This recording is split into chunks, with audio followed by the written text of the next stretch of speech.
Startup Panic is available on PC, Android, and iOS. I reviewed the PC version of the game. Big thanks to TinyBuild for providing me with a game key for the purpose of review. The opening hours of Startup Panic were a bit surreal, a little bit painful, but interesting to experience as a lone, self-employed content creator.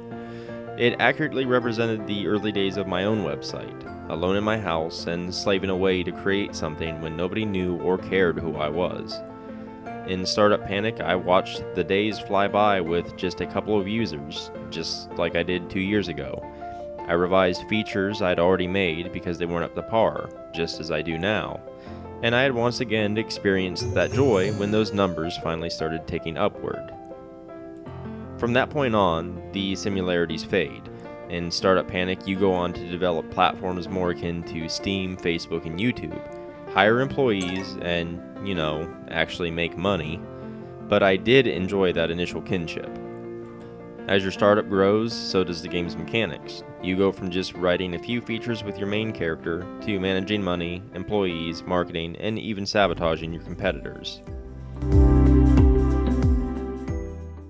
In the beginning, you're on your own, with a little bit of cash to get started and some advice from a familiar-looking paperclip.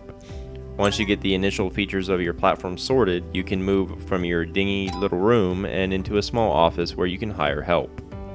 Employees, including yourself, have different statistics between technology, usability, aesthetics, and marketing, all of which affect how they perform when creating a feature or doing contract work. Many tasks require a minimum number of employees, but you can allocate even more for larger results. But adding more heads to a task increases the time it takes to complete, just like in real life. Working jobs and some random events lower an employee's motivation. You need to pay for and send them on frequent vacations to keep them happy, as well as pay them better when they receive better training. Nothing stinks more than your star employee randomly quitting your startup. Eventually, you compete with other businesses and have to factor in global marketing while deciding if you want to play dirty by sabotaging their power or kidnapping your competitors' employees. Hey, business can get brutal in Startup Panic, but they also have a dinosaur park as a vacation option, so we're going to call it even. It's an interesting number of factors to mess with, all while following a story with timed objectives. They rarely result in an outright failure, but they do tell a story of your startup's successes and failures. Much of the humor is tongue-in-cheek, and the writing is amusing.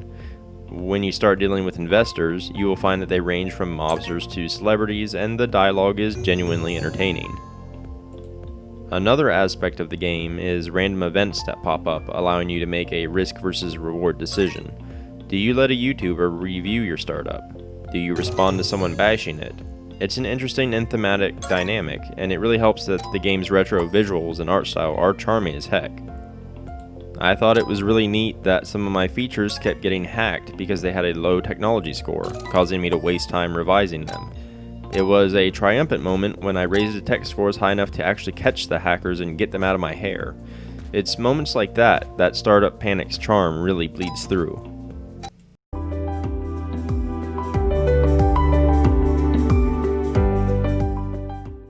Sadly, Startup Panic starts out strong, but its appeal fades within hours once you learn your way around the game's mechanics. The game really just boils down to managing some numbers via a few different menus. Early on, you're advised to put different amounts of focus on a feature's aesthetic, usability, or technology based on the feature's description. For example, your landing page needs to be pretty. The reality of it is, you eventually want a 10 in all 3 categories anyway, so the choice largely doesn't matter once you have talented employees. Most of the game's loop boiled down to hiring the highest skilled employees I could afford, let the less talented ones go, and throw the highest skilled employees at every feature or job, send them on vacation when their motivation gets low, and repeat. If you get a poor result on a task, you can do a post-mortem to find out why. After a couple of hours, I never bothered. You just throw employees with high skill numbers on the job. If a category comes out with less than a 10-point rating, hire or train better employees. Repeat. And as lovely as the game's aesthetic is, it's just static. You can't interact with your office features and your employees move around at random. It isn't indicative of whatever task you gave them. When you buy new furnishings for your office, they are automatically placed. It's essentially a text-based game with an animated background. Your employees are robotic, with no real reason to care about them. Motivation is their only need, which just means sending them on vacation. So many vacations. Seriously, my employees got one pretty much every other week, and to do awesome stuff like haunted mansions, deep sea diving, and mountain climbing, all of which I paid for. I'm the best CEO ever.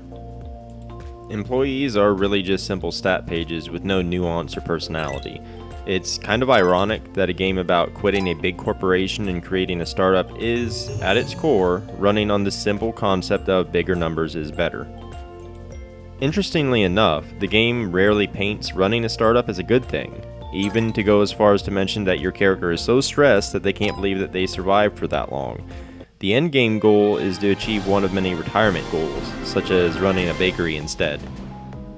Every retirement goal has its own criteria, but I can't see many people replaying Startup Panic. You would just be going through the same already simplistic and repetitive motions you did the first time. Put your best employees to work on a job, send on vacation, and repeat.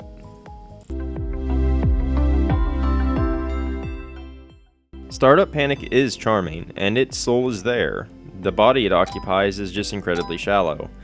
I didn't dislike my time with it. I was always interested in what was to come, but at the same time I had to ask myself what I was actually doing. The reality was, I was just hitting the same few menu buttons over and over again with no real engaging agency. I was reminded of things like Farmville, where you are hardly playing at all. It does manage to capture the theme and struggles of a startup quite well, making it an interesting experience for a couple of hours.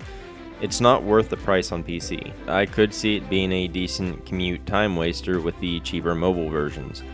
But if I'm being brutally honest, being a decent mobile game is an incredibly low bar to meet. To recap, the pros. It has charming visuals, humorous writing, and it's accurately thematic and helps you empathize with startup struggles. The cons. The gameplay loop is shallow, basic, and repetitive. The visuals are just background noise, no interactivity. Employees are lifeless and dull.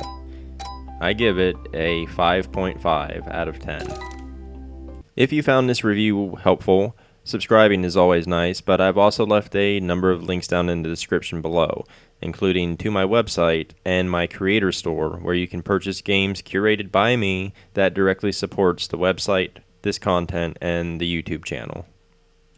Thanks for watching, and until next time.